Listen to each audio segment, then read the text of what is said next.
So this is Biscuit. He's a 1.5 years, English Bulldog. We would love for him to be better with potty training, not going to the bathroom in the house. We would like him to not chew on our walls and anything he's not supposed to chew on, including shoes. We also really would like him to not to listen to us better. So if we don't want him on our couch or on our bed, we really would like him to listen and not do what we don't want him to do. I think we would like him to be better at barking for attention. He tends to do that early in the morning because he feels that we are neglecting him. I think when he's in his crate, he wants out. Yeah, when he's in his crate. Other than that, I think we just want him to listen and be a good boy, but keep his energy and his spirit. Sit. Good. So notice how I put the reward by my face so he would look up at me. When I gave him the reward, he was actually looking in my eyes as I gave him that reward, and I said good the moment I gave him the reward. That's the way you want to do it. Sit is built into, or actually stay is built into sit. So if I say sit, it means, to stay there till I come back, and we're out on the city street and with things going on around us behind the camera. So I'm not going to let go of the leash, obviously, out on the street. But if he gets up, if he does make a mistake, which he could now, but he's not, he's got a really good stay, as you can see, and I'm going to reward him again for that. Good. He put himself back. Let's say he made a mistake. Okay, so he made a mistake, he got up. I'd say no. You want to say no and just do a little circle like that and just gently but firmly kind of apply a little bit of pressure. His butt will hit the ground. He'll go back. Don't keep saying sit, sit, sit all the time, because he'll build up a tolerance to that word and it'll just become blah, blah, blah. He'll become desensitized to it. So we only say it once, and then if he makes a mistake, we say no to put him back.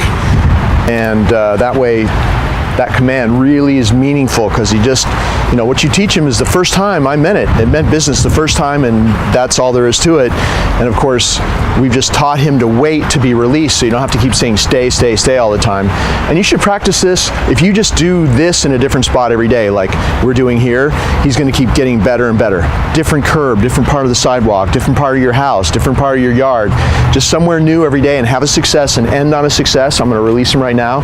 He's waiting for me to come back and stand next to him. This is how we always release him. With my right hand, I'm going to pat his chest and say, go. Come on, go. And he knows he's free. Come on, he's got a really good stay. He's like, didn't want to move. So now he's free and do whatever he wants, but he can pat his chest and he can go and do whatever he wants. So if you just do that once a day, and it could just be, if he tries to jump, what he used to do is jump all the time, just do that and he'll stop. Always, this is part of actually something else, but we'll put it in here. If he's free and you think he might be jumping on you, pet him first when he's milling around at your feet before he jumps. That's the way to have him not jump, because he'll jump on you, good, or try to jump up because he wants your attention. If you give him attention first, there's no reason for him to jump. And then you see, of course, your hands go up and he stops. He might just jump once, but he knows what that means, because we've been practicing on that a lot. Just give him a lot of attention, even treats at first. So yeah, I'm treating with the right hand and petting with the left. And so we're just going to turn this part into the whole jumping thing too. If he jumps, you're petting him, let's say he jump now. No, you just do that. The hands go away, you can even back away a little bit. If he's down there, see that? Nope. And then pause for a few seconds, and then good. If he jumps again, you know what to do. But the jumping, he's done it so many thousands of times, obviously. He's going to, there's a lot, he practiced it so many times that it's going to take a while to fade away, but you can see how he's doing it so much less now. And if you start doing my moves, it'll die out because there's no payoff. There's nobody talking to him, pushing him down, correcting him. That's what makes all the jumping get worse. Now it shows him, hey, hands go away, you move away, but he gets all the loving and attention and treats if you have them when he's on all fours. So all good things happen on all fours. As soon as he starts that other behavior, everything stops, and that's how you're going to starve out that inappropriate behavior with the jumping.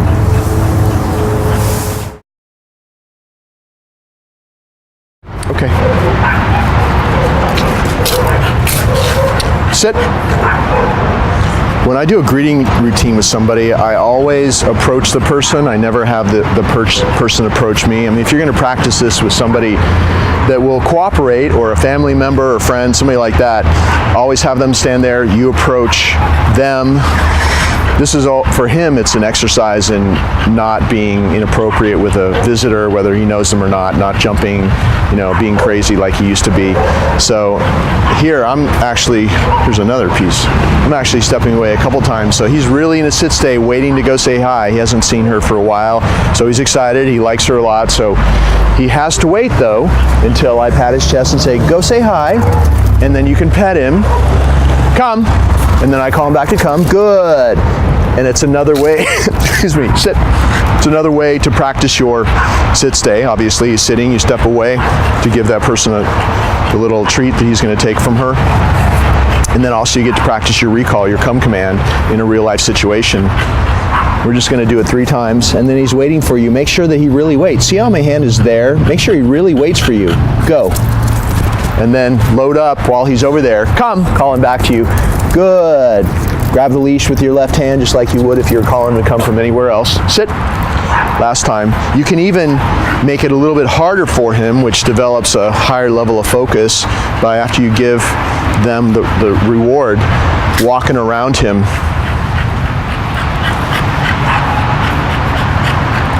Because now he's got to stay in a sit stay a little bit longer, and then you send him over. The longer he stays in a stay and he's able to focus and keep it all together, the more the benefit for him. Nope. See how that anticipation will make him make a mistake? Make sure you say no. All I did was do that, a little like a signal, not something to cause pain, but just a signal to put him back. And now he's really going to wait. Go. Goes over there, gets petted. I say, come. Good. And if you just practice that every day with anybody you know, a member of your family or anybody, you're really working on your calmness when he meets somebody. You're working on your sit stay, you're working on your recall. Just a great little exercise to do with him and people. Also, because the treat's down there, the petting's down there, he learns to run over to people and not jump, because all the good stuff's down there already. If people stand there and go like this or whatever, he's going to jump, and then he's going to force them to dance around and talk to him, which is why the jumping got to be such a problem. So when he runs over, you want them to be down there to meet him, because if everything's down there and of course he starts to jump, they say no, and hopefully people will do that if you explain to them what to do. It's just another time you get to practice having him not jump. It's another message to him that just doesn't work anymore. Also, you have the recall. If somebody can't do that, and a lot of people won't be able to remember that, you just call him back to you. Get him out of trouble. He's got a great solid recall now. So if they can't do it, you call him back to come to you. And that's the way you fix that.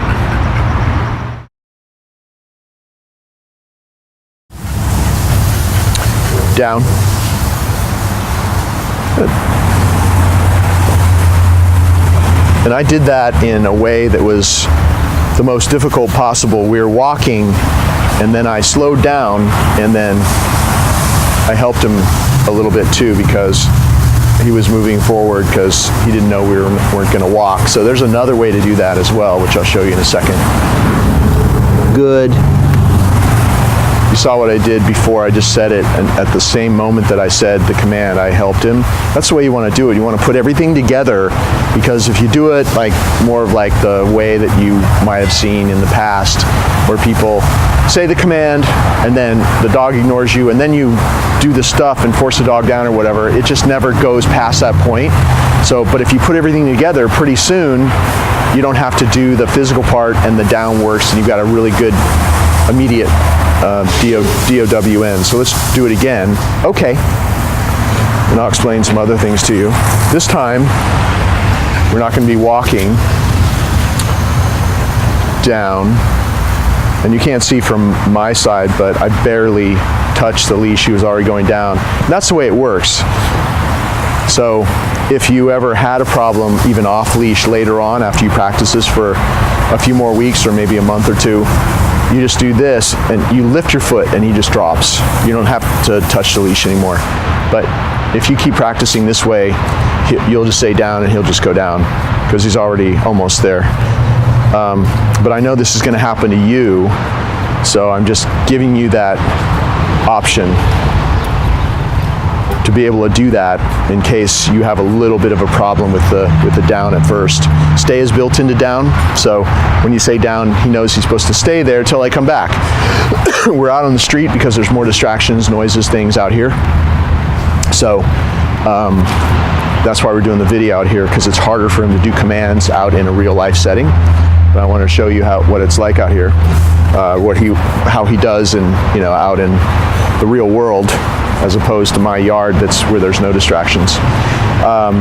So he's waiting for me to allow him to get up, and of course I'm not going to drop the leash, and you should never drop the leash out in public. Only drop the leash or have him unrestrained inside your closed-in house or yard where it's safe, never out on the street. So you're never going to do any more than what I'm doing here out in public. If he pops up, you say no. See how I did that little circle? See how I lifted my foot, I never touched a leash.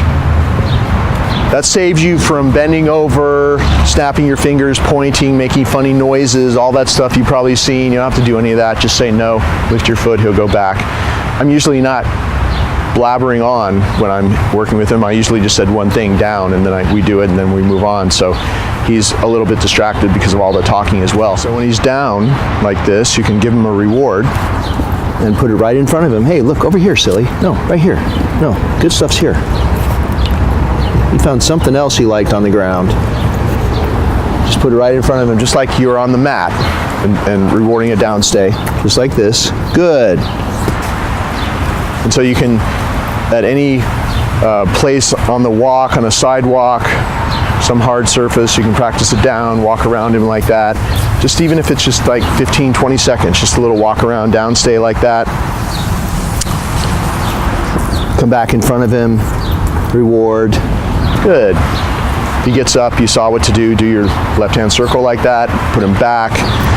The only way he ever leaves a down stay is when you come back next to him and you pat your leg and say, okay. He gets up, sit. If I'm going to release him to be free, I'm going to have him sit first. Release him out of the down, but he's still on the clock till you say sit. Then with your right hand, you can pat his chest, make sure he really waits for you. Go like that, and then he's free. So that's how you would release him from a down.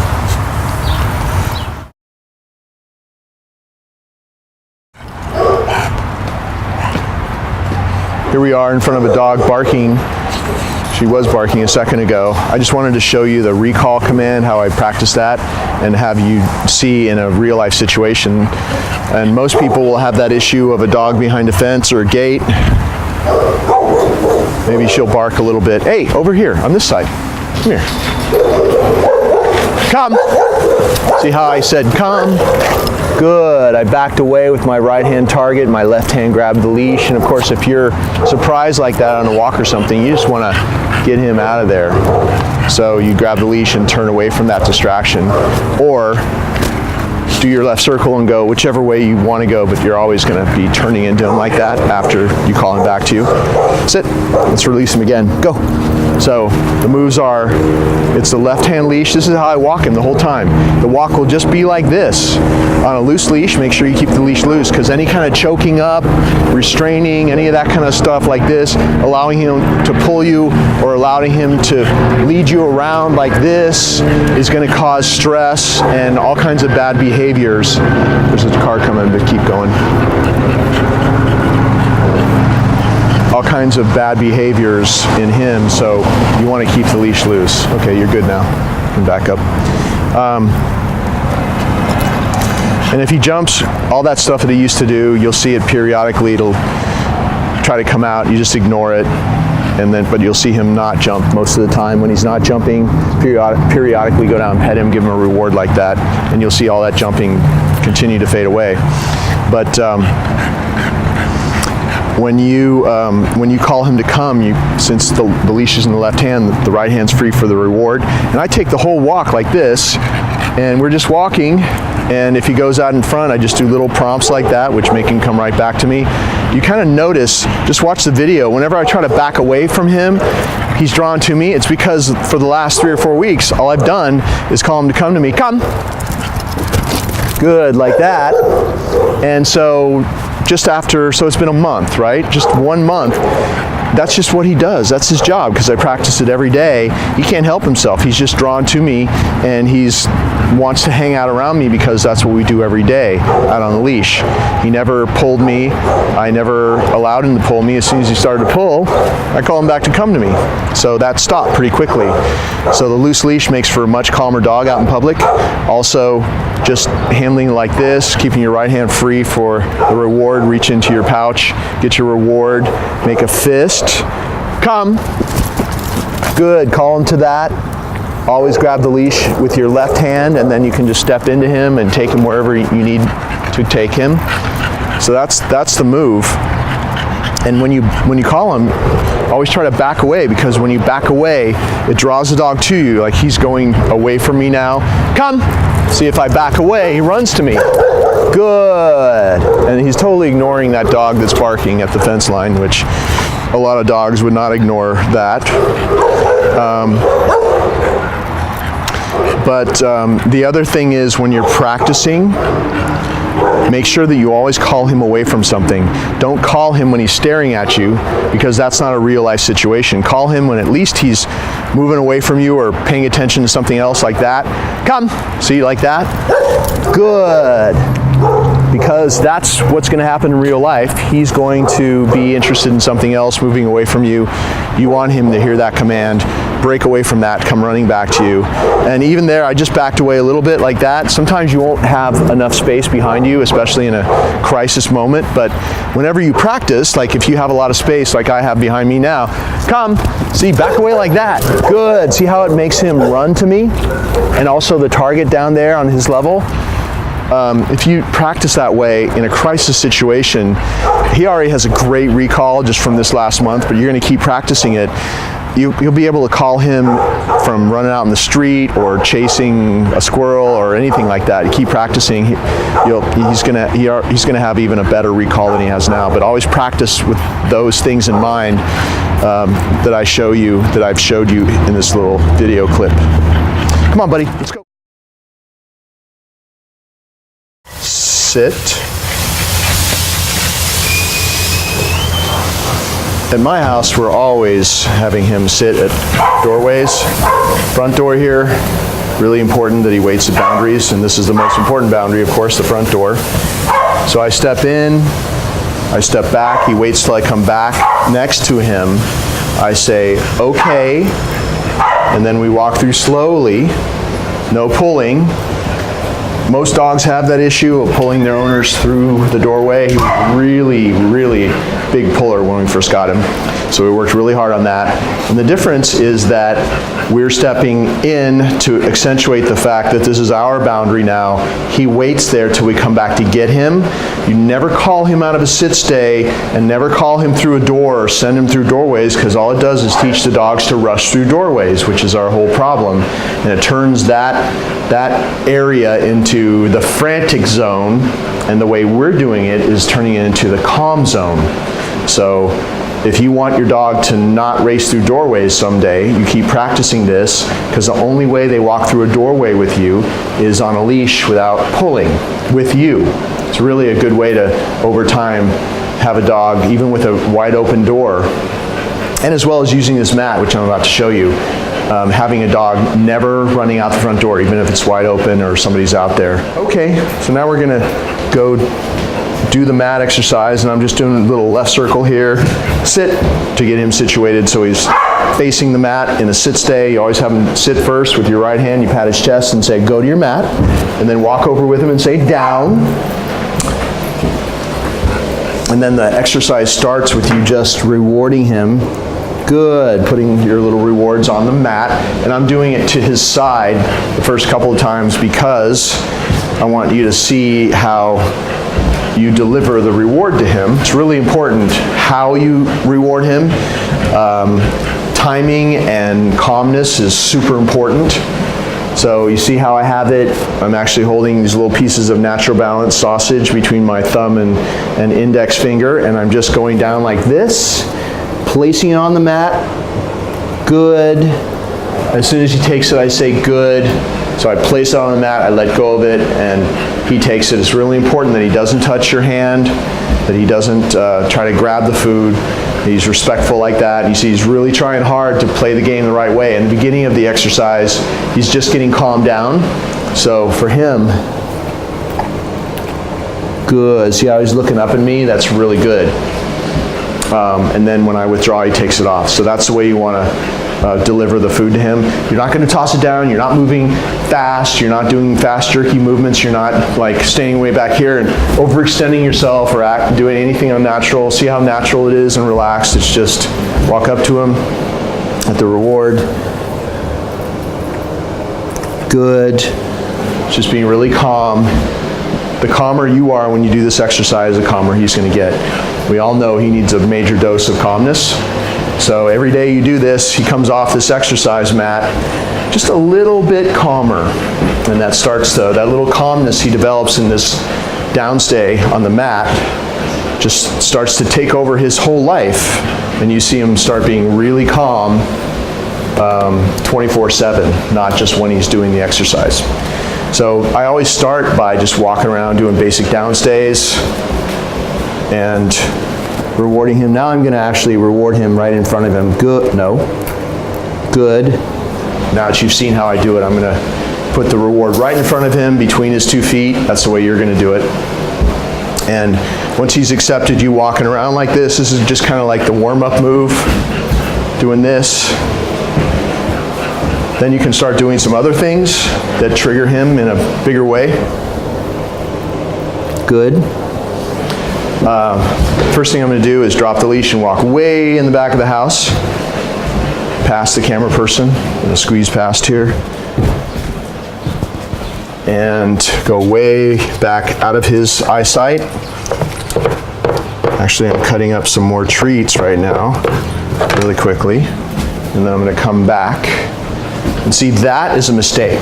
So, no. Okay. You say no, do a little do-over, circle, put him back, down. Remind him what to keep doing and do it again. And if I had to do this 3 or 4 or 5 times, I would. Coming back here. That's okay, but any further is not okay. Turning around to look at you is okay with his head, but turning his body is not okay. So this time it's a success, and so he gets a reward. Good. So turning around like this to look at you is okay, but he, for the most part, has to keep his body where it was. He turned a little bit, but I'm going to call that a win since he screwed up so badly the first time and completely turned around. So once he does something successfully, you reward him and then you move on. No rewards if he makes a mistake. You just keep on resetting him until he does it right. He knows how this game goes, so that's all you have to do. I've already set it in place. He knows all the rules. If he makes a mistake, it just means that he lost focus in that moment. You'll reset him. He'll be better the next time. You get the reward. He gets the reward. You move on. So now I'm going to move on to something else. I'm going to go back here in the back of the house and knock on this door, disappear into this hallway. First thing, I'm going to remind him down, just so he keeps doing it. Knock on this door. Good. Come back. Make sure he stays straight. If he moves a little bit like that, just straighten him out with the food. No, I kind of, see how I kind of lured him like that to straighten him out? Nope. Good. Make sure he's not touching your hand or grabbing your hand. I had to go like this and say no a couple of times. I put it on the mat and he took it off the mat. So I'm always doing something from each side. Down. I'm reminding him if it's something that's difficult for him to do, I'm reminding him before I do it. So in the beginning, I would sit down on a piece of furniture and he would jump up and come over to me, because for most dogs that's an invitation to just come on over. But now he knows, even if I'm doing this, being kind of dramatic, he knows that he needs to stay there.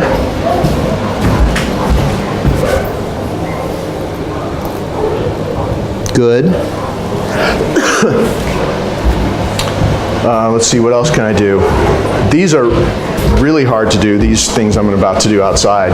So you can always remind him what you want him to keep doing if you think you're going to do something that's difficult for him. So before I go outside, I'm going to say down. Come out here and bang on the windows. And then mess with the mail slot, because a lot of dogs are triggered, good, by the mail slot. No. Good. The mail flap when the mail is delivered every day. A lot of dogs go nuts for that. And I never know what's going to trigger any different dog, any individual, so I just do all these at once for every dog. Now we ring the doorbell. Knock on the door. Usually one of those two trigger this dog to bark. Good. Good. As crazy as that can be, when you come back in to reward him, slow it all down, be really calm, reward him in a calm way like you saw me do. Good. Another thing that makes a lot of dogs get up is just when you pull the leash like that, because they've all learned that when their owner, no, see, he's still doing that a little bit. So if he moves off the mat or something, you can just walk into him and he'll back up and say no, like I did. So a lot of dogs will get up when you do this. Good, but he didn't. Good. And then you can pull from other angles as well. I'm not pulling super hard, but it's enough that he would be triggered to get up if he still had that issue. Good. So the main message is that no matter what happens, no matter what you do, he only gets up in that one specific way that we release him. Nothing, no other way. No. No. Good. He's starting to get a little excited, so I had to slow things down. I'm going to do another reward. He's starting to pant, which means he's getting excited. No. Good. And I did a lot of stuff here, so you know how excitable he is. He's done really well. And this is just a 5-minute a day exercise, and you don't have to do all this stuff, but just start out having successes, walking around him, walking away, coming back, sitting down, coming back. You know, there's all kinds of things you can do, and work your way up to the hard stuff like this. And you know, if you find something that he makes a mistake at, and he keeps making the mistake, maybe it's too much to work on that day, come back to it a few days later, do simpler things, have successes, do things that where you can definitely have a success, reward him, release him while he's doing well, and come back to that challenge a few days later and try it again. That's the way to work through difficult situations for him. No. So he knows we're about to finish the exercise, so he's anticipating, oh, we're almost done. And this is the most important part of the end of the exercise, is where when you release him, he really waits, and he's having a hard time because he's anticipating that we're almost done. So I'm going to stand back next to him. He has to stay calm and not pop up. He has to wait till I say, okay, okay. And then I'm going to have him sit right here at the front door, because we're going to take him back out, and I'm going to let him be free in the front yard, because he's worked really hard the last few minutes, and now he deserves a little free time. So I stepped out, step back in, he waits until I come back next to him. I say, okay. He walks with me without pulling through the front door. On the outside, I say, sit.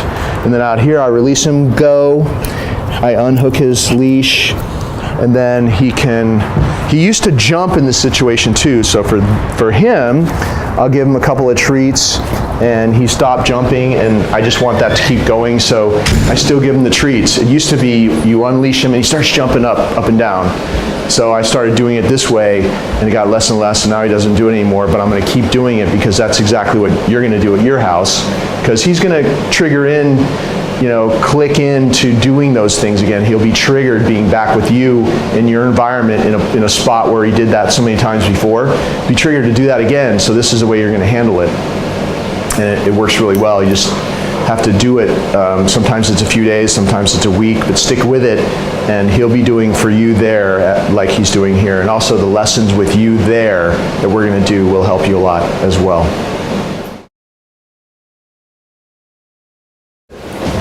He loves his crate, so we always have him sit first. This crate is actually a tool for training. So he wants to run in there.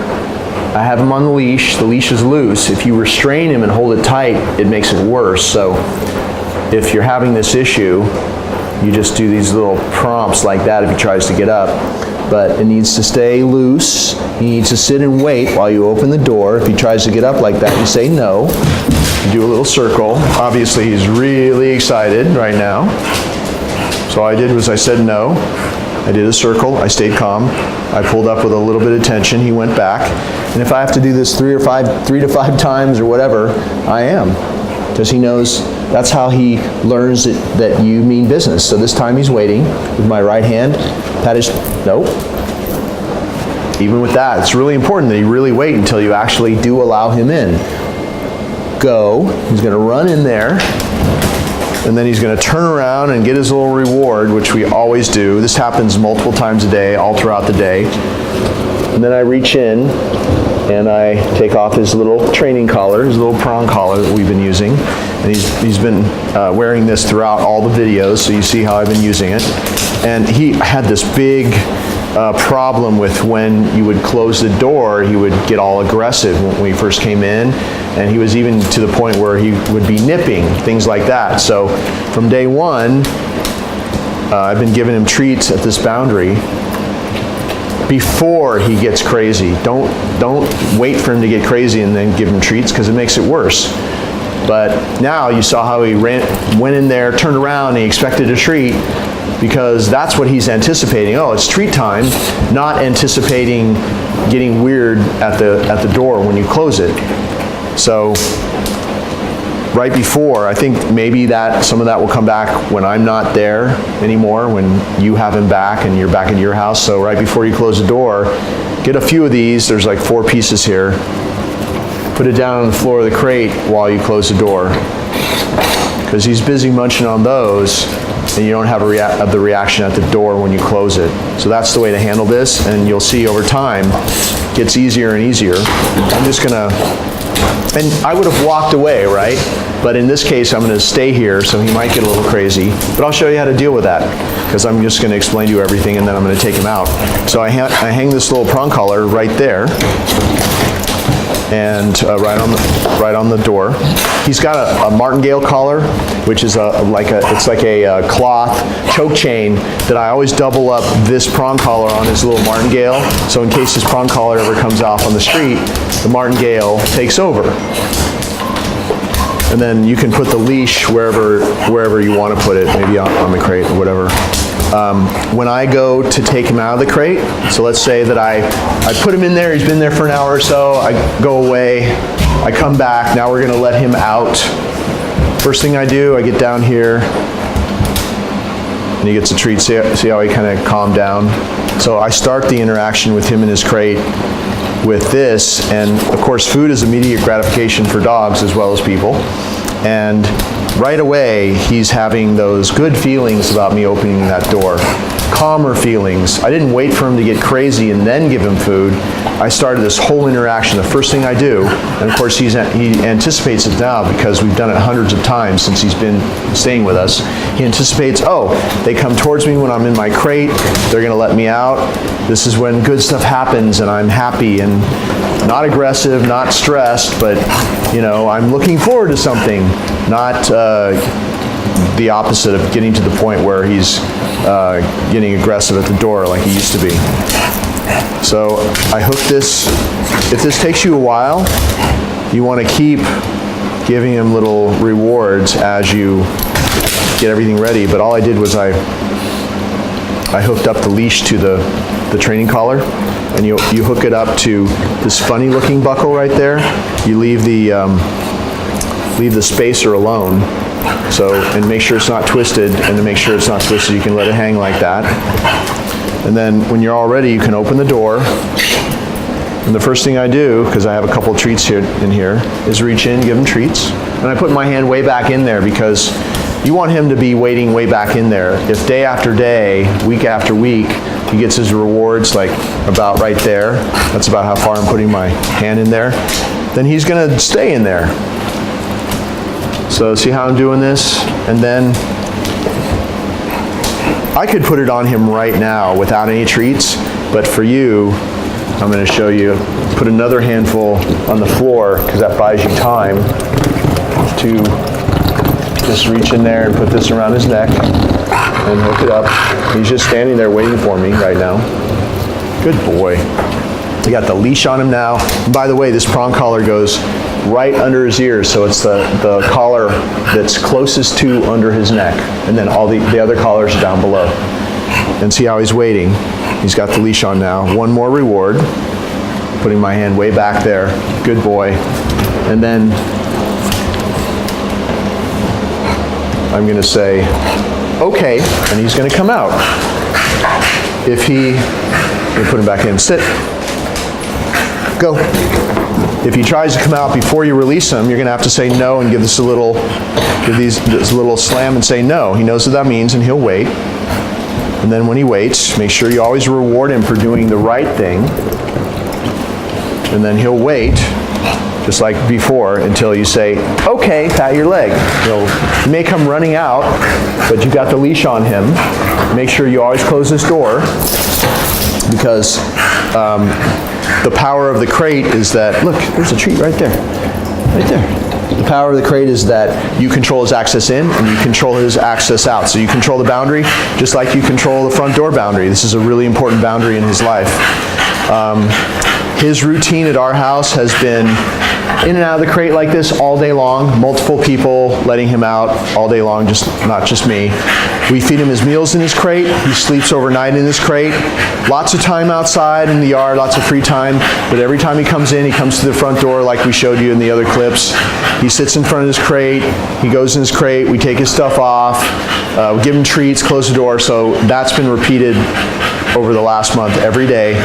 And then, like I said, overnight he sleeps in the crate. First thing in the morning he gets let out. Right before we go to bed he gets let out one last time. And he's done really well. He's had no accidents in his crate. And we've made the crate a much more important part of his life than it was before, even though you may have been using a crate. Now we've added all this extra structure where he has to wait to go in, he has to wait to come out. He's calm before he comes out. He waits inside while we put on his collar, which is a big one. It's really hard for any dog this excited to put it on when he's out of his crate, because he's going to run around and jump around and roll around, and it's just a nightmare. And it's disrespectful to you if he's acting crazy when you're trying to hook him up to take him for a walk. So always put it on inside and always take it off inside like we've been doing, and you'll have a much easier time of it. And also, it'll be a calm experience for him, and one where you're in control, which kind of helps the overall big picture, rather than being a giant disaster every time you put on or take off his collar, where he disrespects you, jumps all over you and all that kind of stuff. So that's the crate routine, and then of course in this case we're going to take him out for a walk. Okay.